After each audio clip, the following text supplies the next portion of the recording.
President Zelensky's message was direct. Ukraine will win the war against Russia if more aid is approved. But the contrary was also true. If no more aid is approved, Putin will win. It's that simple. Well, pardon me, but I don't think it's that simple. And I think that's one hell of a statement that he's just made. But let's ask Kentucky Senator Rand Paul what he makes of this.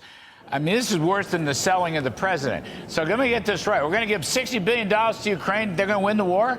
But if we don't give them $60 billion, they're not going to win the war. Is there anybody that believes that stuff, Senator Paul? I mean, I just find it incredible with a straight face that Mr. Schumer can say what he said. I would say it's not that simple. It's actually simplistic to actually say that. The commander-in-chief of the armed services for Ukraine said about 2 weeks ago that he thinks things have come to a stalemate or to a standstill. We've given them more than their entire GDP. We're funding subsidies to their small businesses. We're paying their government salaries. We're paying their government pensions. And so if we were to give less or none at all, what does that mean to Europe? They can't convince Europe's only giving if we give. And the thing is do they not have any resources of their own? And so there is a real question, where do we get the money? We have to borrow the money. So I'm not for sending any more over there, and I'm tired of, coming over. He's got time to go to Argentina. He was celebrating in Argentina the new election. And I don't care whether you're for or against the new person, that he may be great, but what is the president of a war-torn country who has no elections in his country currently doing in Argentina? So, don't get me started on Zelensky, but I think there's going to be a healthy dose of skepticism now that his commander-in-chief has said that he believes it's at a stalemate. By the way, didn't Mr. Zelensky cancel the presidential elections in Ukraine? Yeah, he's banished opposition parties, he's canceled the elections, and actually certain religious figures have been prevented from convening their churches as well. So this is not a democracy we're talking about. We're talking about an autocracy where he is ruling without any evidence of a next election. No scheduled elections. Next year's presidential election has been canceled. So you think maybe one condition for aid ought to be that there's elections?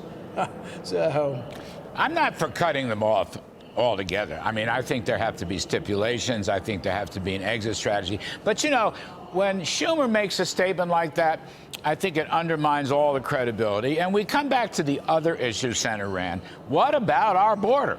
What about the southern border, which gets worse by the day? We keep having reporters, great Fox reporters on this show, 10, 12,000 coming across the border per day of illegal immigrants. I mean, how about that for a security issue? Yeah, my oath of office is to America and to our borders. Anybody else's borders, anybody else's war is secondary to our country. And right now, our country's not secure. And I think it's crazy that we think, we're going to push the Russians back to their international border when we can't even control our own border. To control our own border, I think it's important that conservatives know if they put up a fake reform and then they pass the Ukraine money and it's fake reform, conservatives need to know to reject that. The only way any reform works is they have to go back to Mexico. You can't send them to New York. You can't send them inland. They have to go back to Mexico. The Remain in Mexico policy that Trump had negotiated. But you have to realize, I don't think the Biden administration will do that again. And there's a new president in Mexico, and even the old president only did it under duress from Donald Trump. Without Donald Trump forcing his hands, they wouldn't have got Remain in Mexico. But without Remain in Mexico, people keep coming. So they think they're going to go in and get a traffic ticket and get a court case in 4 years that they never show up for. They'll keep coming by the tens of thousands. So where does that leave the negotiations, and where does that leave this national security funding bill? We're not going to get it before Christmas. Is that fair? I don't think anything's coming before Christmas. I do think that it's important for conservatives to know they have all the leverage. To the Speaker of House Johnson, he separated out Israel aid and he paid for it. What a wonderful precedent, actually paying for something additional that you're going to be spending. He needs to hold to his guns, he shouldn't cave, and he shouldn't put that part of a Ukraine bill and not pay for it.